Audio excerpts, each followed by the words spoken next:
আসসালামু আলাইকুম, welcome to my first blog. আমি সাধারণত ভোরে ভোরে ঘুম থেকে উঠি, কিন্তু এটা একটা লেজি ডে ছিল। আমি প্রায় 9:30টার দিকে ওদিন ঘুম ভাঙে, আমি ঘুম থেকে উঠি।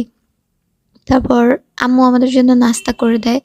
ঈদের মার্কেট করার জন্য আমার বোন আসছে আমাদের বাসায়, আমার কাজিন। তো আমরা একসাথেই নাস্তা করি সবসময় যখনই ও আমাদের বাসায় আসে।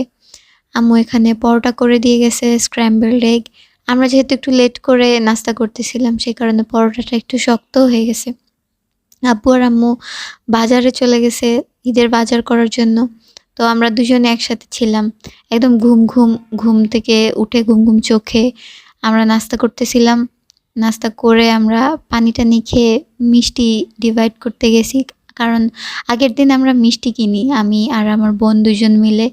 ঈদের দিন জর্দা পোলাও করার জন্য আমরা দুজনে মিষ্টি কিনি। ছোট, ছোট মিষ্টি, বেবি সুইটস বলে এটাকে। এখানে আমি ওকে একটা আলাদা প্যাকেট করে দিচ্ছিলাম, কারণ ও ওইদিন বাসায় চলে যাবে। তো সবকিছু প্যাকিং করার জন্য ও রেডি হইতেছিল। আর আমি ওর জন্য মিষ্টিটা আলাদা একটা প্যাকেটে দিয়ে দিচ্ছিলাম, কারণ যাতে এন্ড মোমেন্টেও ভুলে না যায়। এরকমই হয় অনেক সময়, ও অনেক কিছুই বাসায় ফেলে রেখে যায়। অনেক সময় চার্জার, ইয়ারফোন এগুলা নিয়ে যায়, তখন খুব সমস্যা হয়ে যায়। এ কারণে খুব তাড়াহুড়া করে আমি মিষ্টিটা ডিভাইড করতেছিলাম, যাতে এটলিস্ট ঈদের দিন ওর কোনো সমস্যা না হয়। চাঁদ রাত চাঁদ রাতের দিন ও রান্নাবান্না করবে, মিষ্টি-টিষ্টি বানাবে। এ কারণে আগে প্যাকিং করে দেওয়া ভালো, কারণ একবার ভুলে গেলে সেটা আর নিতে আসতে পারবে না।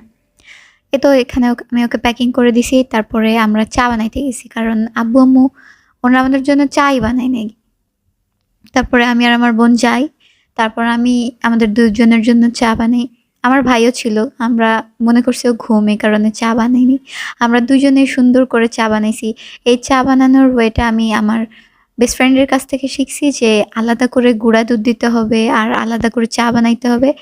আমি শুনছি এটা একটু অন্যান্য দুধ চা'র থেকে হেলদি হয়। আর এভাবে চা বানালে চাটা অনেক মজাও হয়, আর খুব তাড়াতাড়ি চা বানানো হয়ে যায়। নরমালি দুধ চা বানাইতে গেলে অনেকক্ষণ ধরে চা জাল দেওয়া লাগে, যাতে দুধটা খুব সুন্দর করে জাল হয়, না হলে মজা লাগে না। কিন্তু এভাবে চা বানাইলে অল্প সময়ের মধ্যেই চাটা খুব মজা হয়। আর মাত্র ৭-৮ মিনিটের মধ্যে চা বানানো ফুল রেডি হয়ে যায়। তো তারপর থেকে আমি এভাবেই চা বানাই, যখন থেকে আমি এটা শিখছি, ১ম বার ট্রাই